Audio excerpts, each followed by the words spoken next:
Oi oi, and welcome to the Bogan Gooner breakdown. This is episode number 2. We're looking forward to the game against Brentford on the weekend. It is a lovely sunny Sydney Friday afternoon here, guys. It's got to be 25, 26 degrees. Been sitting out in the sun all day, lapping it up. The game starts tomorrow morning at 5 a.m. So I will be up watching that and ready to give you guys my thoughts afterwards. But let's crack on with the game against Brentford. First, we'll run through just a little bit about Brentford. Some of you may not know them, some of you may be familiar with them, and then we'll talk about what lineup I'd like to see and what lineup I think that we might see today from Mikel Arteta's. All right, let's get into it.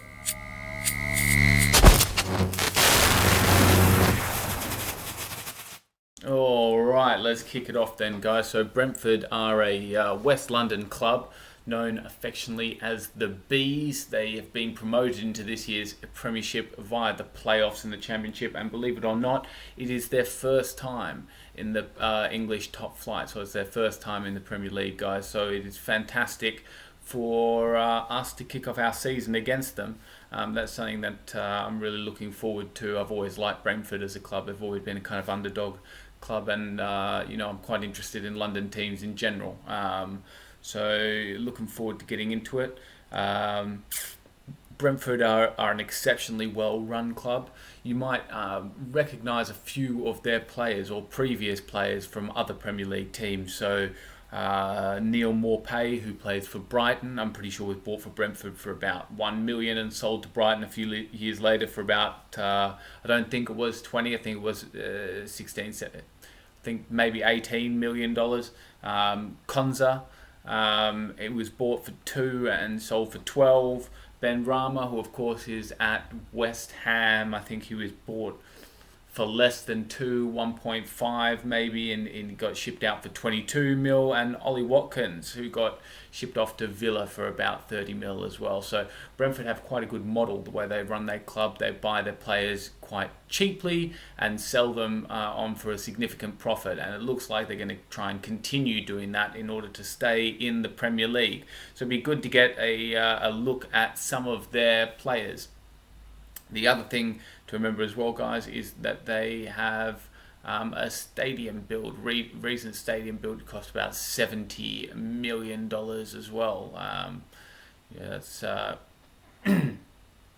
obviously the funds from player sales have been going into that a bit. So it'll be interesting to see what Brentford can do in the season going forward. Last year they generally played in a 4-3-3 or shifting to a 3-4-3 or a 3-5-2. We were linked with some of their players earlier in the transfer window, and even last year, David Raya, who is their goalkeeper, we were linked with. He's quite a good goalkeeper. I would have liked him to come in. I think he would have been a great replacement for Leno. And obviously the danger man for Brentford is that man up front, Ivan Toney, bagged 31 goals in the Championship last season. So I'm keen to see what he can do in the Premier League this season. Hopefully he blanks tomorrow morning or I guess tonight when you guys are watching this. But I'd be keen to see what he can do. And for me, he's someone that may be able to replace an outgoing Lacazette at some point. So without further ado, guys, let's get into the Arsenal lineups that I think we might see from Mikel and what I'd like to see.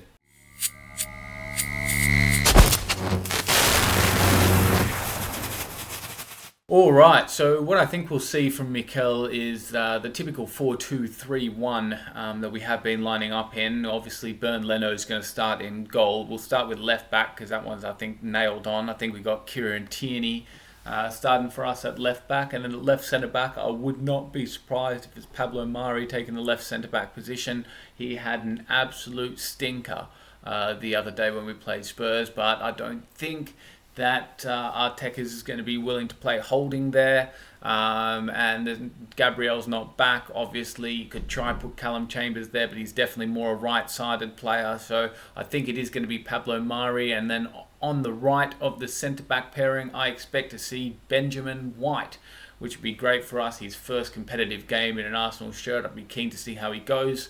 He was pretty good the other day. When we've played our pre-season games, he was quite good in the last game against Spurs. Very aggressive. I like the way that he goes into tackles. I like how he beats a man and moves forward. So hopefully there's no problems with that tonight, and he can help us progress the ball. Right back is a bit of a sticky one. Hector Bellerin's inclusion on the weekend would lead me to think that potentially Mikel is thinking to include him at right back. But look, to go safe, I would think that it would be Callum Chambers. It doesn't look like Cedric's going to get a look in. He got brought in after Maitland-Niles when we were playing Spurs the other day, which just goes to show something about where he is in the hierarchy of our right backs. He's right at the bottom of the four, if I believe. So, look, it's hard to say what Arteta will do here. I guess, guys, I'm going to go with Arteta starting Hector Bellerin in the right back spot. Now, moving into the centre of midfield, into our pivot guys. Now, we really don't have very many options here. We've got Granit Xhaka, who's probably nailed on for that spot. And then we've got Sambi Lokonga and Mohamed El Neni for the other spot. Now, I think that Lokonga did quite well the other day. I think that he offers us a lot more than what El Neni can offer us. So I would like to see him start in midfield. I think that Arteta will go with that as well. I think he'll start Lokonga over El Neni.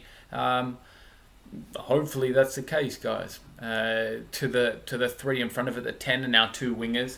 I think we have no option other than to start Emile Smith-Rowe in the 10. Now, guys, I like Emile off the left, but we don't really have another 10. So I think that we will see Emile in the hole tonight or tomorrow morning, depending on where you're watching this. On the left, I think we will see Pierre-Emerick Aubameyang. I do not think that Arteta will think that Saka is ready to come back into the team just yet, guys. So I think we will see Aubameyang on the left. That would mean that Nicolas Pepe will get the start on the right. Hopefully we get to see some stuff from him this season. And Alexander Lacazette to get the start up top. So that's it for what I think Mikel will do. I think he'll play Leno, Tierney, Mari, Ben White, Bellerin, Xhaka, Lokonga and Smith-Rowe. Then Aubameyang, Lacazette and Pepe up top. Alright, so let's get into what I would do if I were in Mikel's position.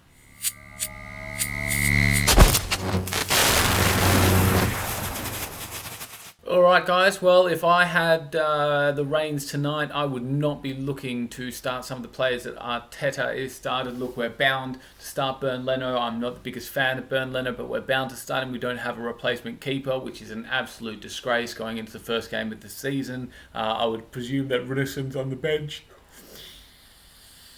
But look, that guy shouldn't be anywhere near the first team, not even on the bench, in my opinion. He's not the level that we require, as mean as that may sound.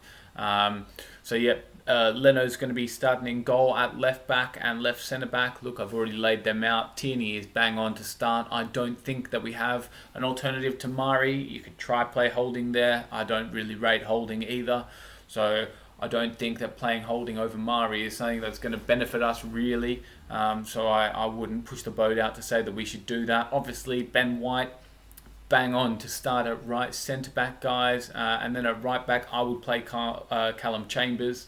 Arteta starting Bellerin makes me think that he probably will start Bellerin, but I just think Chambers' delivery is so good. And I think that although Chambers struggles to get back, sometimes he doesn't have the best recovery pace. I think White should be able to cover for him in that right-hand channel. So fingers crossed that covers up some of our deficiencies. I think that we saw a bit of a problem there when Holding was playing next to Chambers, but without Holding in the team, we may be able to see something better out of Chambers, or at least see something which leaves us less vulnerable out of Chambers. Yeah. In the centre of midfield, you can't be starting Mohamed El Neni for me. It has to be Lokonga and Xhaka. We don't have any other options there. In terms of in the hole, I think it has to be Smith Rowe. Unless you're going to play a Bukayo Saka there, we don't really have an alternative. You could try and stick Willian in there, but we've tried that before and that guy is dusted. I don't want to see him in an Arsenal shirt again, to be honest. On the left wing, now, you know what? Maybe we should go to the right wing first. I think Nico Pepe should take the right wing spot. That should be his spot. That brings us to left wing. I think, as I've said, that Arteta's will start Aubameyang there. I hate Aubameyang on the left. One, I don't think he has the skills to be a winger. Two, I think that when he's left, it means that we miss out on the skills that he does have, which is getting into good positions and putting in finishing chances in the box. And three, I think that when Aubameyang is on the left, what it means is that he wants to come inside, and because of our formation, often that means that Pepe is shunted further to the far right. I don't think Pepe and Aubameyang can play in a system where they're both the wingers, because they both want to do similar things. They both want to be closer to goal. They both want to be finishing chances, and finishing is the ability that both of them excel at the most. So for me, we can't be having Aubameyang on the left. If Saka is fit, I'd be playing him there. If Saka is not fit, I'd even consider playing Tavares there. I don't think Martinelli would be available for selection, but I'd play him there over Aubameyang. There are so many other options. I'm going to go with Saka. Fingers crossed that Saka is fit enough to play there. Fingers crossed that Saka is fit enough to play there, guys. But for me, it would have to be Saka, Smith Rowe and Pepe. And then up top, at the moment, it has to be the man himself, Alexander Lacazette. Aubameyang has not been finishing his chances in pre-season. And look, I know it's a big thing to drop your captain for the first game of the season, but I think it's necessary. Aubameyang hasn't been putting in the chances. He hasn't been scoring goals in pre-season. And look, it is only pre-season, but Laka has looked quite sharp. So for me, Laka starts up top. So that's a lineup of Leno, Tierney, Mari, Ben White, Callum Chambers, Lokonga and Xhaka in midfield. Then we've got ESR in the hole, Saka and Pepe on the wings, and Lacazette up top. And as for a score prediction, guys, I think we are going to beat Brentford 2-0. I am not very confident about that, guys, but you got to back the boys sometimes. So a 2-0 win for Arsenal to kick off the Premier League season is how I see this one going, or how I hope this one goes.